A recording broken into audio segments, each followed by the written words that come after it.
Водиме? Добро вечер на сите. Ви благодарам што вечерва се приклучувате да го следите овој онлайн разговор на тема непостапувањето на институциите во врска со родово базираното насилство со кое што се соочуваат маргинализираните заедници, како што се сексуалните работнички и жените што употребуваат дроги. Овој подкаст го организираме во рамки на проектот Пристап до правда за најмаргинализираните, кој што е финансиран од Европската Унија, а кој што ХОПС го спроведува заедно во партнерство со Фондацијата Отворено општество Македонија и Издруженијето за правна едукација и транспарентност станица 5. Зошто токму оваа тема за вечерашниот онлайн разговор? Веќе извесно време, па да речам и месеци наназад, континуирано и гласно се збори за родово базираното насилство со кое што се соочуваат жените во нашето општество. Се зборува за онлайн насилството, се зборува за сексуалното насилство. Меѓутоа, некако не сме толку гласни кога станува збор за насилството со кое што се соочуваат едни од најранливите и најмаргинализираните заедници, а тоа се сексуалните работнички и жените што употребуваат дроги. Генералните истражувања покажуваат дека секоја втора жена или 50% од вкупното женско население во светот се соочува барем еднаш, се соочило со некаква форма на родово базирано насилство. Меѓутоа, кога станува збор за сексуалните работнички и жените што употребуваат дроги, овој процент на насилство е многу поголем. Односно, тие едноставно се многу поранливи и почесто и поконтинуирано се жртви на родово базирано насилство, на секакви форми на насилство. ХОПС во 2015 година правеше едно истражување на ниво на цела Македонија за жените кои што се занимаваат со сексуална работа, кое што истражување покажа дека сексуалните работнички се соочуваат со навистина поголем степен на секакви форми на насилство и тоа од 65 до 80%, значи од жените што даваат сексуални услуги претрпеле некаква форма на насилство. За жените што употребуваат дроги, досека вакви истражувања воопшто не се ни правени. Во 2012 година реактор спроведуваше истражување кое што покажа дека тие се многу поранливи од останатите, меѓутоа конкретно истражување кое што е фокусирано само на жените што употребуваат дроги досега не било направено. ХОПС со поддршка на организацијата ЕХРА во моментов спроведува такво истражување и кога ќе ги имаме резултатите во наредните месеци ќе ги објавиме. Вечерва сакаме да разговараме не само за формите и степенот со кој што и фреквентноста со кој што се соочуваат сексуалните работнички и жените што употребуваат дроги, со степенот на насилство, туку сакаме да зборуваме малку и за постапувањето, односно непостапувањето на институциите и што тоа значи во пракса и во животите на овие жени. Наши соговорнички вечерва се Ивона Тасеска, параправничка во ХОПС, која што работи директно со жените кои што употребуваат дроги, и Милка Спировска, адвокатка и правна советничка, која што исто така е дел од тимот кој што дава бесплатна правна помош во ХОПС. Најпрво ќе упатам прашање до двете вас. Може ли да кажете, кога зборуваме за жртви на родово базирано насилство, што се соочуваат сексуалните работнички и жените кои што употребуваат дроги? Еве Ивона, ако сака да го сподели нејзиното искуство како параправничка во ХОПС. Здраво, Хајди. Благодарам на поканата за учество да бидам овде со вас и да ги представувам, да зборувам во име на клиентките како параправничка ангажирана во овој проект. Денеска ќе зборувам за тоа со какви проблеми се соочуваат моите клиентки, па за неколкуте видови насилно делување решив преку примери да представам со што се соочувале моите клиентки. Поради справување со пандемијата, нели сега сме повлечени повеќе во домовите, нели домот е место каде што жената треба да се чувствува безбедно, сигурно, заштитено. Но не е за сите така. Затоа во ова време на пандемија е забележан порастот на жртви на родово базирано насилство. Според моето досегашно искуство во овој проект забележав дека жртвите или воопшто не се свесни за сериозноста на она што го трпат, дека нивниот интегритет е нарушен, дека ситуацијата направила насилството да се нормализира, не сваќајќи дека нивниот живот е во непосредна, во директна опасност. Потоа кај друг дел од клиентките забележав дека се сосема свесни за нивната опасност, но не превземаат ништо поради нивната нескршлива недоверба во институциите и во полицијата. За жал, само 2% од жртвите од случаевите се пријавени во полиција. Исто така сакам да напоменам дека се што ќе споделам денеска е со дозвола и согласност од моите клиентки и фала им за тоа. Наша клиентка, жртва на психолошко насилство, добиваше закани, ова е едниот пример, добиваше закани по незиниот живот, закани дека ќе биде претепана, дека незиното семејство и јавноста ќе бидат, дека со нив ќе бидат споделени слики од незиното голо тело, доколку таа продолжи да избегнува повторна релација со незиниот поранешен партнер. Слики кои што или не постојат, или се направени без незина согласност. Кога овој случај беше пријавен во полиција, кон девојката беа упатени прашања кој ја терал да се слика, зашто, и службеникот ја прашувал зашто, например, на неговата жена не се заканува некој со такви слики. Кога јас ја прашав што се случи понатака, што превзема полицијата, одговорот беше ништо.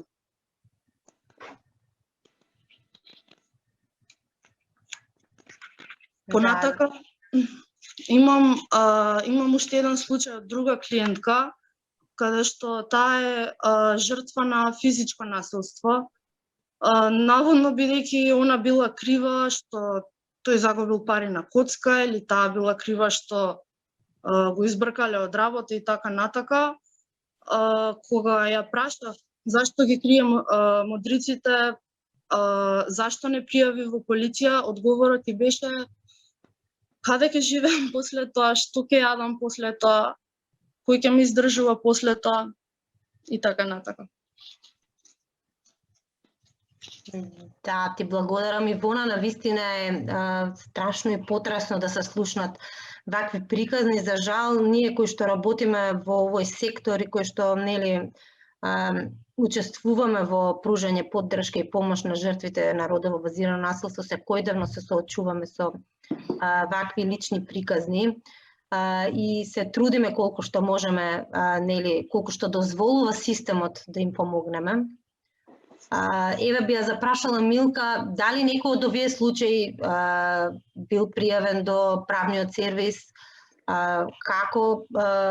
какви искуства има правниот сервис на ХОПС кога станува збор за жртви на и што може да каже во однос на тоа со што се соочуваат жртвите на родово базирано насилство, кои што пристапуваат да побараат помош во правниот сервис на ХОПС. Така, добро вечер прво и од мене. Чест ми е што сум дел во овој онлайн разговор. Односно ова прашање ќе се надоврзам во склоп на прашањето, ќе кажам дека точно е многу често преку правниот сервис, дали директно или преку останатите сервиси на ХОПС, добиваме сознание и информација на сексуални работнички и жени кои потребуваат дроги, каде што се наоѓаат во состојба на жртва на родово базирано насилство или семејно насилство.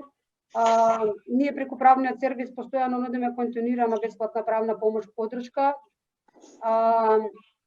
Континуирано разговараме, им даваме насоки каде да како да ги заштитат нивните предсе права, кои се нивните права во случај на насилство, каде да пријават. Меѓутоа, за жал, многу често најдуваме на обесхрабрувачки став од страна на жените од заедницата и не сакаат да ги пријавуваат тие случаи. Накратко само би сакала да кажам дека најголемиот проблем во целата ситуација, односно кај родово базираното насилство е кога настапува родово базирано насилство, тука настапува веќе фундаментално кршење на сите човекови права на жените. Многу малку луѓе се запознаени воопшто и со родово базираното насилство, многу малку луѓе си ги познаваат своите права, меѓутоа има реални жени од заедницата кои што ги препознаваат формите на родово заснованото насилство и токму ги знаат сите чекори што и како понатаму да превземат. Меѓутоа, како што споменав, како последица од разни форми на родово базирано насилство, без огледали се работи за физичка, сексуална, психичка или економска повреда и страдање на жената, многу мал процент од жртвите се охрабруваат да ги пријават случаите пред надлежни институции. Исто само ќе напоменам дека кога пријавуваат случаи, најчесто пријавуваат дека се жртви на насилство од партнери, од брачни другари, од вонбрачни другари, од блиски членови од семејството, од случајни минувачи од улица, нивни познаници, клиенти, па во одредени ситуации на сериозни прекршувања на прави и насилство налетуваат и од страна на институциите. Така, јас би сакала да знам, а и добро е нашите слушатели да слушнат вечерва, дали, например, работата со која што се занимаваат сексуалните работнички или употребата на дроги, на жени што потребуваат дроги, е една од главните причини поради кои тие се соочиле со одредени. Дали тоа го препознаваат и го потенцираат во пријавувањето на случаите во правниот сервис и преку параправничките? Да почнеме јас или Ивона? Може, да. Нема проблем. Точно. Како дел од маргинализираните групи, сексуалните работнички, жените кои што употребуваат дроги се екстремно понижувани и деградирани, посебно сексуалните работнички поради работата која што ја вршат. Постојано се метна на дискриминација, на виктимизација од страна на институциите, секојдневно се соочуваат со сериозни прекршувања на нивните човекови права и како жртви на насилство, дури се ограничени во можностите да имаат пристап до услуги за подршка. А сето тоа, како што споменавме, веќе резултира со нивно обесхрабрување и непријавување на случаи на сериозни прекршувања на нивните права и насилство од надлежни институции поради недостатокот во доверба во институциите каде што од институциите во системот. Иако реално полицијата е клучен фактор во случај на насилство поради незадоволството од начинот на справување од страна на полицијата по пријавените случаи од жртвите на насилство, конкретно ќе говориме за сексуалните работнички, жените кои што потребуваат дроги, тие немаат мотивација, не се мотивирани да ги пријавуваат случаите, бидејќи, како што споменавме, постои тенденција да се избегнува пријавувањето затоа што овој механизам не им излегува во пресред, не ги заштитува нивните права. Кога почетната институција како клучен факторот каде што започнува одредена постапка не постапува во овие случаи, нормално тие се обесхрабрени да преземат било какви понатамошни постапки. Исто ќе напоменам дека голем број случаите од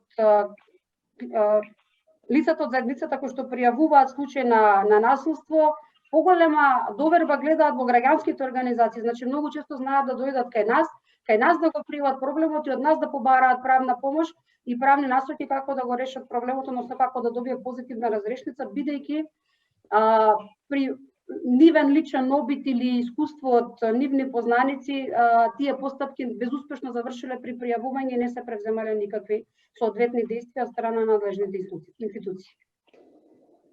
А дека сексуалните работници постојано се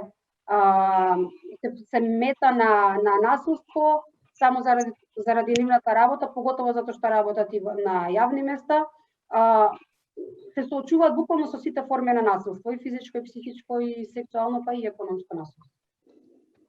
Ивона, дали може да ни кажеш од твоето искуство како параправничка, што кажуваат жените што потребуваат дроги, еве во врска со насилството кое што тие го трпат? Колку тоа насилство е резултат на фактот, само на фактот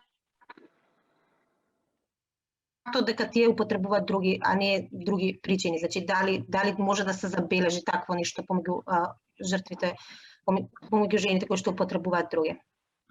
Може да се забележи, затоа што при пријавување они се плашат дали да го откријат фактот дека се дел од овие маргинализирани групи, нели од страф, дали ќе бидат, како ќе бидат сватени од институциите, дали воопшто институциите ќе се ангажираат за помош по дознавањето дека се сексуални работнички или жени кои употребуваат дроги. Така.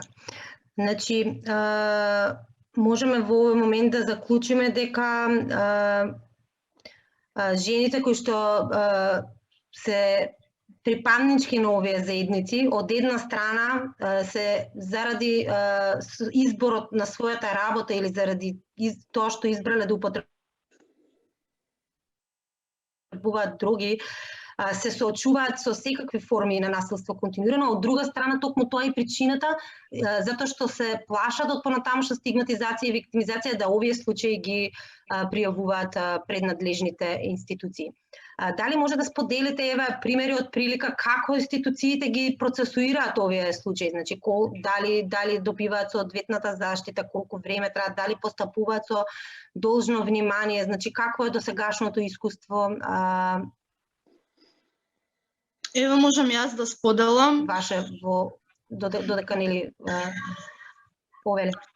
Можам да споделам искуство од клиентка која што беше жртва на сексуално насилство, втор пат во нејзиниот живот. Кога девојчето го пријавило насилството, да, полицијата дошла на терен. Ова инаку се случувало близу полициската станица во пролеće.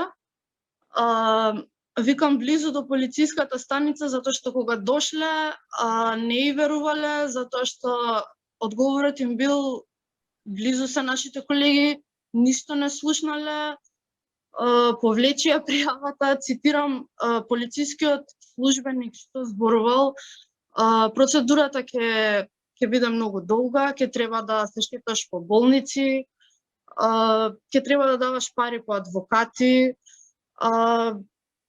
мирисаш на алкохол, ќе мисла дека си била пијана, дека сама си прифатила, и така натака. Ја пробувале да ја оттргнат од незината намера да оди до крај со случајот. Исто така и понудиле да потпише празна изјава као девојче оди дома, ладно е ќе смрзнеш, потпиши се само, ние ќе потполниме наместо тебе.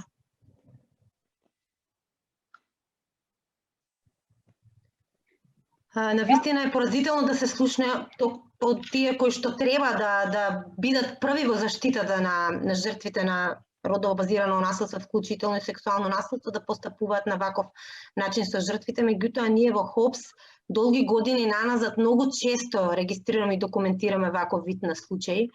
Така, например, еве, од кога се крена фамата во врска со непостапувањето на институциите во врска со случајот од јавна соба,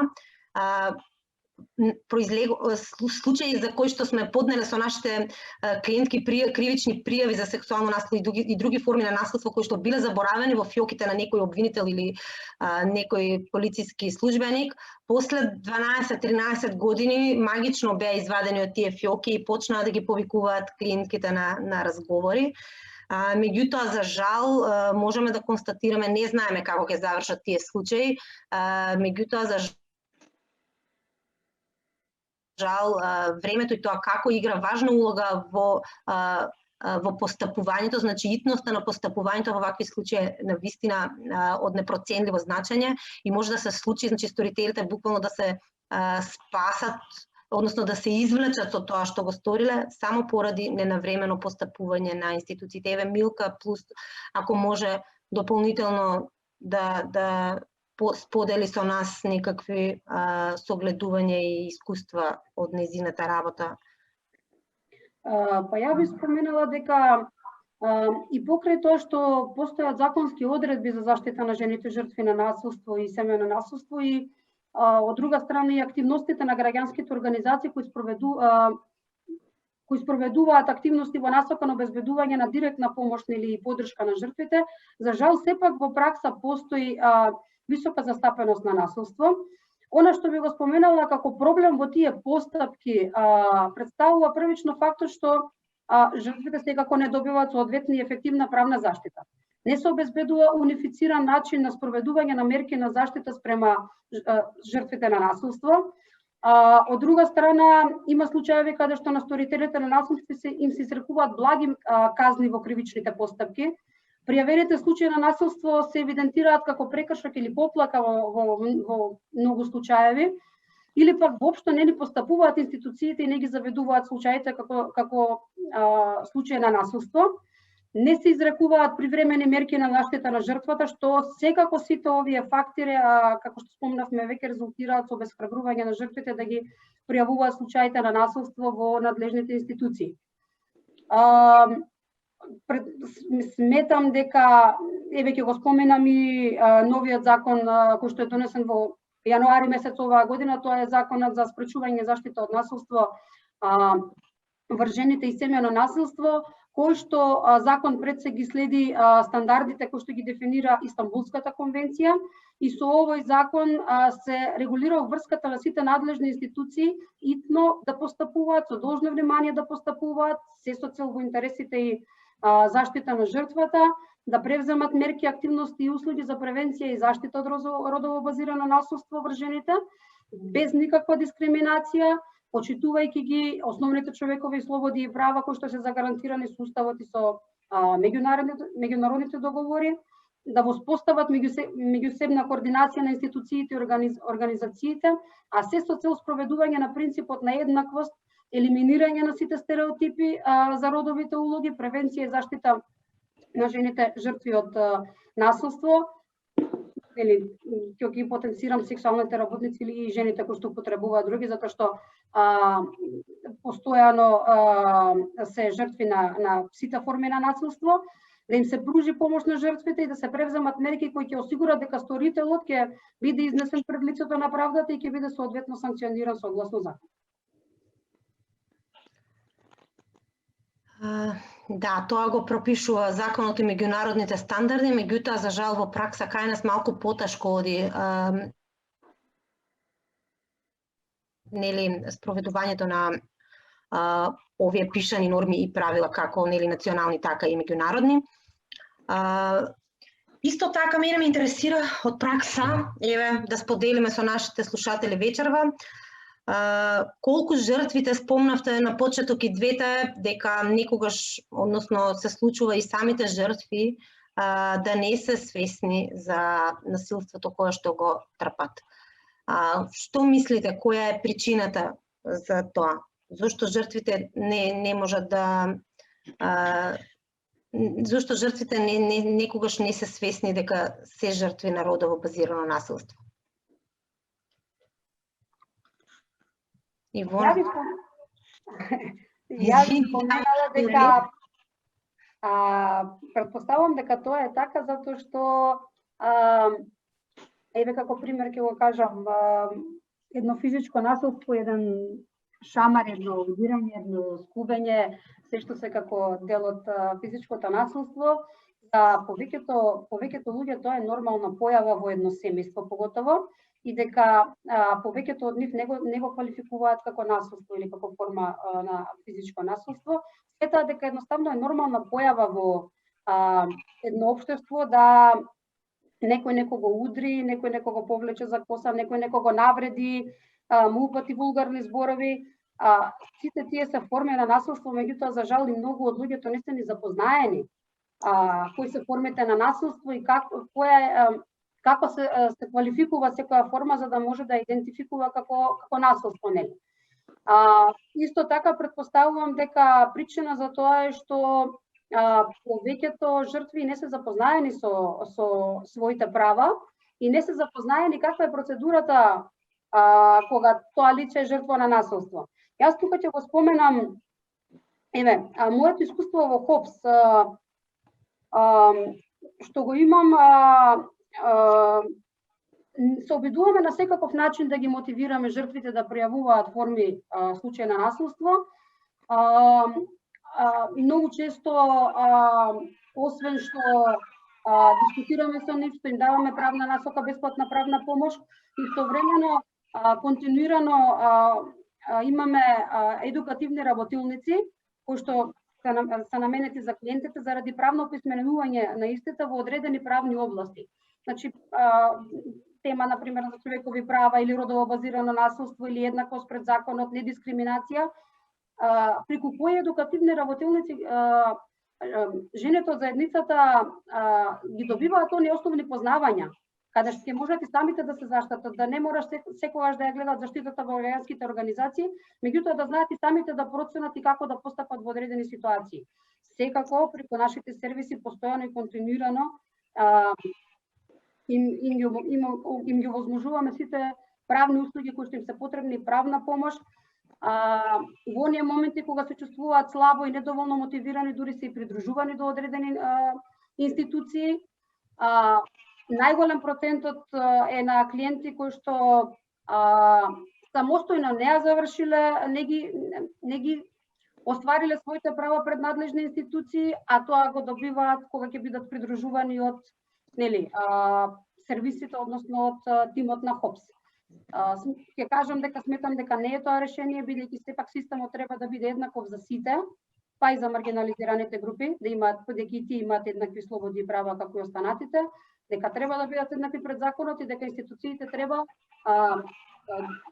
еднакво да постапуваат на сите и кон сексуалните работници и жените кои потребуваат друг. Ивона, колку жените кои што употребуваат дроги се запознаени со услугите кои што ХОПС ги нуди и како може да пристапат до тие услуги, дали ги користат, ако не, зошто не ги користат, кога станува збор за родово базирано насилство? Дали се чувствуваат доволно безбедни и сигурни да пристапат во ХОПС, кон тимовите на ХОПС и да побараат услуги, или дали воопшто се информирани? Пред се мислам дека повеќе веруваат во ХОПС и во услугите на невладините организации отколку во институциите, отколку во полицијата, поради вакви случаи какви што кажав, кои што се буквално обесхрабрувачки за жртвите, тоа да ги демотивира да пријават во полиција. Мислам дека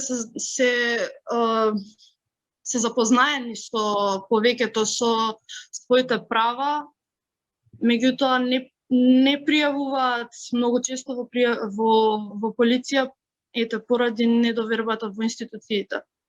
Според моето досегашно искуство со клиентките, можев да заклучам. Да. Спомнавте и сами неколку пати, нели, на што се должи таа нетоверба кон институциите. Што мислите, како би можело, освен тоа што го имаме на хартија, нели, што веќе постои како закон како правна норма, како мислите дека може да се подобри постапувањето на институциите и кон заедниците на сексуалните работници и жените што потребуваат други, кога станува збор за родово базирано насилство? И уште една работа исто, ако може да се осврнете и на тоа, зборуваме постојано за полиција, меѓутоа колку другите институции се сензибилизирани во однос на постапувањето, колку постапуваат со должно внимание, колку постапуваат навремено. Значи, дали обвинителството, судовите, дали другите сервиси кои што согласно законите се пристапни, се постојат за жртвите, дали се пристапни за сексуалните подеднакво и за сексуалните работнички и за жените што потребуваат други, како за другите жени. Као две прашања. Ај вака, јас ќе почнам. Па, однос на второто прашање, јас претходно споменав кои се оние поголем дел од проблемите кои што се појавуваат при случаи на насилство, значи спомнав и оние благи казни за сторителите во кривичните постапки што се изрекуваат врз сторителите на насилство, недонесување на привремени мерки за заштита во граѓанските постапки, значи ние точно ги споменавме полицијата како една од институциите, како првичен клучен фактор кај што се пријавуваат случаите, меѓутоа за жал ние немаме сензибилизација од ниту една институција. Готово кога се работи за физичко насилство, кога е потребно да обезбедат медицинска документација, кога жртвите ќе се јават во соодветни здравствени установи, исто така се соочуваат со низа проблеми. Не добиваат соодветен третман, односно добиваат многу поразличен третман за разлика од сите останати лица, затоа кажав дека се постојано метана дискриминација, стигматизација, дополнителна виктимизација, така да се соочуваат со низа сериозни проблеми во сите институции. Токму затоа сметам, сега ќе се надоврзам и на првото прашање, веќе го споменав новиот закон дека е донесен, меѓутоа ќе кажам дека не е целта да имаме само закон, туку да имаме и правилна и ефикасна имплементација на одредбите од законот. Затоа што тој закон предвидува обврска на сите институции итно постапување со должно постапување, да постапува во интересите на жртвата, да ја заштити жртвата, а пред се да се преземат действија кај што ќе се гони сторителот на тоа на насилство. Би кажала дека можат на повеќе различни начини да се допре до целокупното население за оваа тема, за оваа сензитивна тема, меѓутоа со цел елиминирање на предрасудите пред сообичаите и традиционалните сваќања за инфериорноста на жените во однос на мажите и спроведување на принципот на еднаквост, потребно е пред се да се дизајнираат политики и мерки кои ќе овозможат заштита и поддршка на жените жртви на насилство, да се воспостави меѓусебна соработка, меѓусекторска соработка на институциите и на организациите, да се спроведуваат кампањи за подигање на свеста за сите форми на родово базирано насилство, промоција на родовата еднаквост, елиминирање на стереотипите за родовите улоги, спроведување на континуирани обуки заради постојано проширување и надградување на постоечките знаења кај професионалците од областа на правосудниот систем, на здравството, на социјалната заштита, полицијата, кои што директно обезбедуваат мерки, активности и услуги за жртвите на насилство, но обуки за сите оние лица кои што може да придонесат кон превенција на родово базирано насилство. На крајот ќе кажам дека според моето досегашно искуство и директна работа со сексуалните работнички и жените кои што употребуваат droga, кои што биле жртви на било која форма на насилство, не сметам дека ќе донесе позитивно влијание и дополнителна мотивација на овие жртви преку било какви дополнителни активности, туку искрено сметам дека дополнително ќе се мотивираат да ги пријавуваат случаите само во оној момент кога институциите конечно ќе почнат да реагираат, односно ќе почнат да постапуваат и во веќе постоечките пријавени случаи ќе донесат позитивна разрешница. односно ќе ја заштитат жртвата, а дополнително ќе изречат соодветни санкции за сторителот. Да, тоа е неопходно за да може жртвите да добијат правдата, тоа што го говориме сите овие месеци наназад изминати. Неопходно е навремено прво да ја добијат таа правда, значи да не е задоцната. Второ, сторителите да бидат казнати соодветно за сторените дела. Меѓутоа, доколку имало непостапување на институциите, соодветно и тие припадници од институциите да бидат соодветно казнети со цел да жртвите на вистина можат да повратат довербата во овие институции. Дали има позитивни примери? Спомнавте дека е неопходно позитивно постапување од страна на институциите. Наназад говоревме постојано за непостапување на институциите. Дали во ХОПС имате и позитивни искуства на пријавување на родово базирано насилство на сексуалните работнички и жените што потребуваат дроги, каде што институциите постапиле согласно позитивните прописи и согласно меѓународните стандарди? Дали можеме да споделиме такво искуство со нашите слушатели вечерва? Може, има и таква. Со помош на ХОПС, советите и услугите што ги нуди, жртвата се охрабрува, пријавува и успешно насилникот добива забрана за приближување од 400 метри. Жртвата конечно се чувствува слободно и според незини зборови се уште се навикнува на слободата.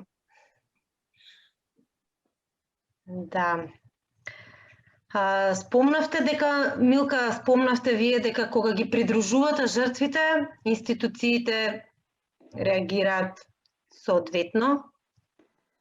Меѓутоа, дали стварно е неопходно да постојано жртвите треба некој да ги придружува, за да може да добијат соодветна заштита од институциите? Што мислите? Како што веќе споменав, не сметам дека е решение жртвата да ги добие своите права, да и бидат остварени своите права, кога истата ќе биде само придружувана со лице од тимот од сервисите на ХОПС, туку истата треба самостојно да ги остварува правата. Затоа ја спомнав претходно дека сите имаме еднакви слободи и права кои што ни се загарантирани со уставот и законите и на секој треба да му се почитуваат. Меѓутоа, кај нас за жал сексуалните работници и жените кои што употребуваат дроги како дел од маргинализираните групи, знаеме дека се постојано мета на дискриминација и на стигматизација и дополнителен проблем е и фактот што дополнително се виктимизирани и дека не постои сензибилизација кон нив. Повторно ќе кажам, сметам дека институциите треба еднакво да постапуваат кон сите граѓани, кон сите жртви на било која форма на насилство или на било какви прекршувања на човекови права, како што јас кога би отишла да пријавам случај и како што мене би ме третирали, исто така треба да третираат и сексуална работничка или жена која што потребува дрога, доколку пријави случај на било која форма на насилство. Не збориме само за полициска станица, тука се и центрите за социјална работа, тука и помош која пруžаат здравствените установи, тука јавното обвинителство, значи сите треба да имаат еднаков третман и сите треба да имаат можност да им бидат остварени еднакви правата со закон. Како што би им препорачале на жртвите, значи или на потенцијалните, на евентуалните жртви од овие заедници?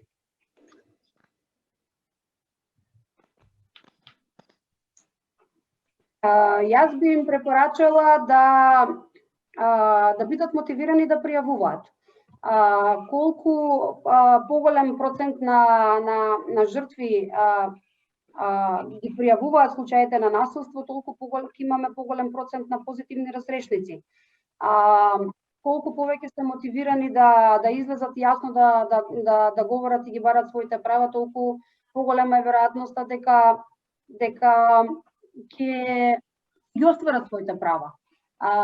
Сепак, како што спомнав, имаме и закон, каде што експлицитно кажува кои се правата на жртвата, кои се обврските на институциите. Така да би ги советувала да бидат мотивирани. Ние сме тука со наша помош, со одветни совети, со одветни действија, да си ги остварат своите права пред сите надлежни институции, да ги пријавуваат случаите на насилство и сите форми на насилство со кои што се соочуваат. Ивона, дали ти имаш нешто да... Да. Пред се, полицијата работа на полицијата на терен, така би имале повеќе позитивни случаи. Тоа би придонело да и останатите жртви се охрабрат кога гледаат дека има промени, дека има позитивни промени. Потоа информираноста на жртвите што ќе ги идентификуваме, да си ги знаат правата и така. Да. Па вака, бидејќи мислам дека опфативме горе-доле се што беше тема на вечерашниот разговор, бидејќи немаме прашања од публиката, јас би го заокружила овој разговор, да не се повторуваме. Со две вака главни групи на заклучоци и препораки. Едните заклучоци и препораки кои што се однесуваат на институциите, што произлегува од овој разговор, но и од искуството ваше, да, и едно прашање. Прво да го одговориме, па ќе заокружиме. Дали и жени кои изгледаат убаво се грижат за себе, се оние кои провоцираат и како се криви за тоа што се злоставувани? Е прашањето од наш гледач Великова. Ето тоа го заборавме да го напоменеме. Оно што е најбитно и најсуштинско е да се знае дека жртвата никогаш не може да биде виновна. Буквално во никоја смисла, виновен секогаш ќе биде сторителот, без оглед како ќе изгледа жртвата, дали ќе изгледа провокативно, дали таа се грижи за својот изглед поинаку или ќе има повеќе шминка или ќе биде провокативно облечена, никогаш тоа не представува причина за истата да биде жртва на било која форма на насилство. И затоа повторно ќе посочам дека никогаш не може да биде виновна жртвата, единствен виновник ќе си биде само сторителот кој што извршил било која форма на насилство. Еве исто на ова да се надоврзам и на тоа, например, дали некоја девојка или жена која што свесно се довела под дејство на одредена психоактивна супстанца, треба да биде обвината зашто и се случила одредена форма на насилство. Без согласност на жртвата, доколку жртвата не даде согласност, ајде веќе го земам како за пример за сексуалното насилство. Доколку не постои согласност, секоја форма ќе биде ќе се работи за сексуално насилство. Без оглед дали жртвата ќе биде под дејство на алкохол, дали ќе биде под дејство на дрога, дали ќе изгледа провокативно. Ниту една од тие причини не треба да говори за тоа дека жртвата самата придонела за сторителот да изврши форма на насилство врз истата. Тоа е една навистина важна порака која што треба да ја опатиме на сите девојки и жени, и тие што се занимаваат со сексуална работа и што потребуваат други, меѓутоа и генерално на сите девојки и жени, треба да знаат дека жртвата никогаш не е виновна, дека секогаш е виновен сторителот на родово базирано насилство. А исто така таа порака им ја упатуваме и на институциите, бидејќи треба и тие да знаат дека никогаш не треба вината да ја бараат кај жената или девојката која што била жртва на родово базирано насилство, туку треба темелно, целосно и со должно внимание да го истражат действијата и постапките, да го откријат сторителите и соодветно да добијат истите соодветна казна. Еве, јас тука би те надополнила во оние искуства како пораки што ги имаат споделувано во правниот сервис. Многу често добиваат одговор, па зашто работиш сексуална работа? Па ти самата си го барала тоа. Убаво ти направил, кој те терало да идеш таму и да даваш сексуални услуги? Или кој те тера да користиш дрога? Ти самата си го предизвикала тоа. Значи, Најчесто тоа се одговорите кои што жртвите ги добиваат од институциите кога се обидуваат и се мотивирани да пријават случај на насилство. Токму тоа, како што кажавте, е причината понатаму истите да не се мотивираат да пријавуваат. Па и нивни пријателки или другарки кои ќе слушнат за такво постапување, понатаму не се мотивирани затоа што сметаат дека институциите нема соодветно да постапат. Обвинувањето на жртвите е навистина често генерално за сите жени и девојки, меѓутоа конкретно за овие заедници, за овие жени кои што се припаднички на овие заедници, тоа е особено изразено кога станува збор за постапувањето на институциите. Она што можеме да го заклучиме вечерва од разговоров е прво во однос на институциите. Факт е дека истите ги дискриминираат и нееднакво постапуваат со жртвите кои што се сексуални работнички или жени што употребуваат дроги во споредба со останатите жени. Не дека и сите останати жени и девојки добиваат некој многу подобар третман кога ќе пристапат кон институциите да пријават вакви форма на родово базирано насилство, меѓутоа непостапувањето нееднаквиот третман е особено изразен и е причина исклучиво само поради фактот што некоја жена се занимава со сексуална работа или затоа што некоја жена употребува дроги. Втората работа која што можеме да ја заклучиме е дека жртвите исто така не се секогаш доволно информирани, не се секогаш доволно свесни за насилството за кое што им се случува, дека причина за тоа е најверојатно затоа што конкретно жените од овие заедници многу долго и многу често се соочуваат со сите форми на родово базирано насилство, вклучително и на семејното насилство, и од тие причини, истите едноставно вина бараат во себе, иако не треба да е тоа така, за насилството кое што им се случува. Многу често, сме имале коментари од нив, ама добро да бев крива, барем ако ме истепаше, ама вака да ме тепа затоа што не сум крива. Едноставно и тие самите се толку многу виктимизирани што и самите бараат вина во себе, а тоа не треба да биде така. Она што можеме да го заклучиме е дека постојат закони, постојат меѓународни стандарди и во нашата земја со ратификација на Истанбулската конвенција, повеќе нема изговори за институциите за нивното непостапување, меѓутоа исто така е факт дека истите се тотално несензибилизирани за овие две заедници, дека едноставно дека се оптоварени со предрасуди и стигмата која што постои во нашето општество за сексуалните работнички и за жените што употребуваат дроги, и едноставно од тој товар не постапуваат соодветно со овие жени. Понатаму, жртвите, како што кажавме, се обесхрабрени, односно жените кои што се соочиле со вакви форми на насилство, се обесхрабрени да го пријавуваат истото, од причина што многу често, дали тие лично, дали нивни блиски, не добиле соодветен третман од институциите, и понатаму едноставно или воопшто не се охрабруваат, или многу тешко се охрабруваат и не се навикнуваат, туку како да кажам, се помируваат со насилството, што не треба повторно да биде така.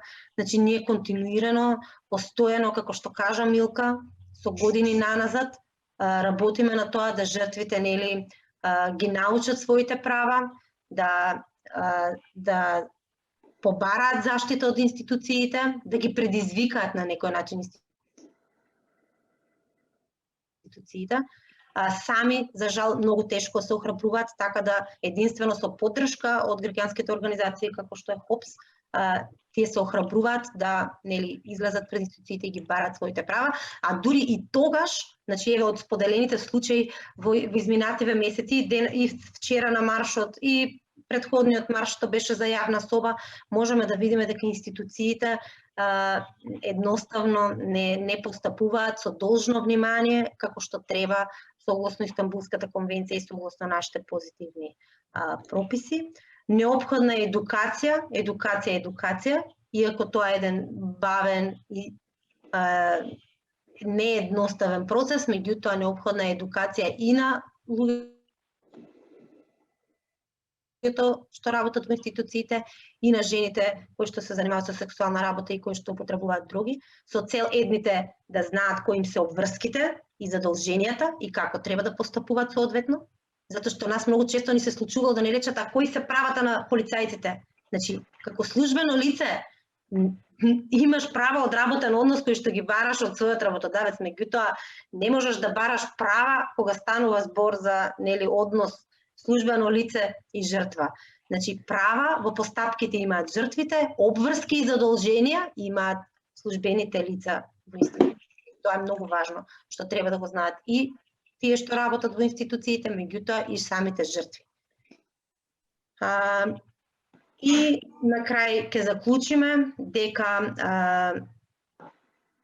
за жал родово базираното насилство е наше секојдневие. Нема жена во нашава земја која што не се соочила барем еднаш во животот со некаква форма на родово базирано насилство. За жал тоа секојдневие е многу по тешко и по-изразено за жените заради стигмата, предрасудите и дискриминацијата која што постои за жените што се занимаваат со сексуална работа и што употребуваат други. Од тие причини, освен претходно што наведовме, соодветно постапување на институциите, едукација, мотивирање на жртвите да пријавуваат, неопходно е сензибилизација на сервисите, значи сервисите треба соодветно да се прилагодени за да ги прифатат сите жртви на родово базирано насилство. Неопходно е да се случи декриминализација на сексуалната работа од една страна, така жртвите, жените кои што се занимаваат со сексуална работа нема повеќе да бидат оптоварени со фактот дека тие се занимаваат со нешто недозволено и од тие причини многу често и да молчат, да не го пријавуваат или да се плашат да го пријават насилството, затоа што наместо да бидат заштитени, може да бидат обвинети за прекршок или за одредено кривично дело поврзано со нивната работа. Исто така со декриминализацијата, значи сексуалната работа ќе се признае како работа, како доброволен избор, кога тоа е доброволен избор, нели? Кога не е станува збор за тргување со луѓе, и така треба да се третира, меѓутоа сексуалната работа е работа и треба да биде признаена како таква и сите жени што се занимаваат со сексуална работа да може да ги остваруваат своите права соодветно, да не бидат стигматизирани и дискриминирани, како од институциите, така и од општеството генерално. Меѓутоа исто така неопходна е декриминализација и на употребата на дроги од друга страна, затоа што исто така тоа е една од бариерите поради кои од една страна стигмата, меѓутоа и недозволеноста на дејствието, од друга страна е бариера поради која што жртвите многу често не се охрабруваат да ги пријават дејствието на насилство. Значи ние преку истражувањето што го правиме преку еден друг проект за какви форми и колку насилство трпат жените што употребуваат дроги, значи досега добивме информација дека пречесто жените што употребуваат дроги, особено кога се под дејство на одредена психоактивна супстанца, се соочиле со разни форми на родово базирано насилство, вклучително и сексуално насилство, меѓутоа истите за жал, освен поради стигмата од околината и од институциите, не се осудуваат да го пријават насилството и поради фактот што употребата на дроги во нашата земја се уште се смета за недозволена, представува прекршок, меѓутоа многу често и се криминализира. Иако кривичниот законник не ја криминализира личната употреба, во пракса таа се криминализира и тоа е една од причините поради која што жените дополнително не се охрабрени да ги пријавуваат различните форми на насилство. Ние преку овој подкаст сакаме исто така да упатиме еден апел до жените, и сексуалните работнички и жените што потребуваат дроги, меѓутоа и сите девојки и жени, дека за насилството не треба да се молчи, дека тука сме една со друга да се поддржиме. Граѓанските организации секогаш ќе ги поддржуваат жените кои што станале жртви на родово базирано насилство, дека насилството треба и мора да се пријавува и дека едноставно не треба да го премолчуваат, затоа што премолченото насилство е несанкционирано насилство. Секое пријавено насилство можеби нема да биде санкционирано, меѓутоа многу, како што кажа Милка, многу поголем број на сторители ќе бидат санкционирани и со тоа ќе се прати порака дека едноставно општеството понатаму нема да го толерира насилството. Меѓутоа, се додека само се молчи за насилството, институциите ќе имаат секогаш изговор за непостапувањето. Иако и тие имаат обврска и некогаш и по службена должност, најчесто и по службена должност да постапуваат, се додека жртвите се откажуваат или не се одлучуваат да пријават, изговорот на институциите ќе држи вода. Само ќе те надополнам, хајде, не само што нема да се превземе ништо према сторителот, туку и повторно ќе се повтори. Значи тоа е битно да напоменеме дека една сторено насилство не значи дека е прво и последно, туку многу е голема веројатноста тоа насилство повторно да се повтори врз истото лице. Да, апсолутно искуството го покажува и тоа, дека со непостапувањето на институциите всушност се охрабруваат сторителите на сите форми на насилство, а особено спрема ранливите и маргинализираните групи, кои што се како најнезаштитени во нашето општество, да понатаму баш слободно прават секакви форми на насилство врз жените и девојките без да бидат воопшто исплашени дали таквото насилство ќе се санкционира или нема да се санкционира. Од тие причини, значи мора институциите да постапуваат со должно внимание за секое едно пријавено насилство, независно дали насилството го пријавила докторка, адвокатка, не знам, политичарка или го пријавила сексуална работничка или некоја девојка или жена што употребува дроги. Значи буквално за секоја жртва мора да постапуваат со должно внимание. Со оглед на тоа што немаме дополнителни прашања, јас тука би го затворила вечерашниот разговор. Се надевам дека слушателите беа со интерес го следеа овој разговор. Меѓутоа исто така се надевам дека и информациите кои што ги споделивме вечерва ќе допрат и до самите заедници, до самите сексуални работнички и девојки и жени што употребуваат дроги и дека истите во случај да некогаш нели се случи да бидат евентуално жртви на родово базирано било која форма на родово базирано насилство ќе се охрабрат, ако ништо друго да пристапат барем до граѓанските организации како што е ХОПС и други граѓански организации што даваат бесплатни правни услуги со цел нели да добијат соодветна поддршка и помош за понатамошно процесуирање и пријавување на насилството. Сакам да кажам дека на нашиот сајт и на Facebook страната можете да ги најдете работното време и контактите со центрите и правниот сервис. Исто така може да се обратите и со порака преку месенџер, доколку нели имате услугите сите што доколку имате прашања, услугите сите што ги даваме се анонимни, се доверливи, да, секогаш водиме сметка за доверливоста на клиентите. Се разбира кога се постапува пред институциите, нели тогаш мора да се побарат лични податоци, инаку ХОПС функционира на начин каде што нели прагот на пристапување до услугите е многу низок, не се бараат лични документи, лични податоци, работиме жртвите клиентите се евидентираат со шифри и од тие причини значи гарантираме анонимност, доверливост и секако без согласност на жртвата нема да превземеме одредени действија, доколку жртвата изричито бара да не се превземаат одредени действија.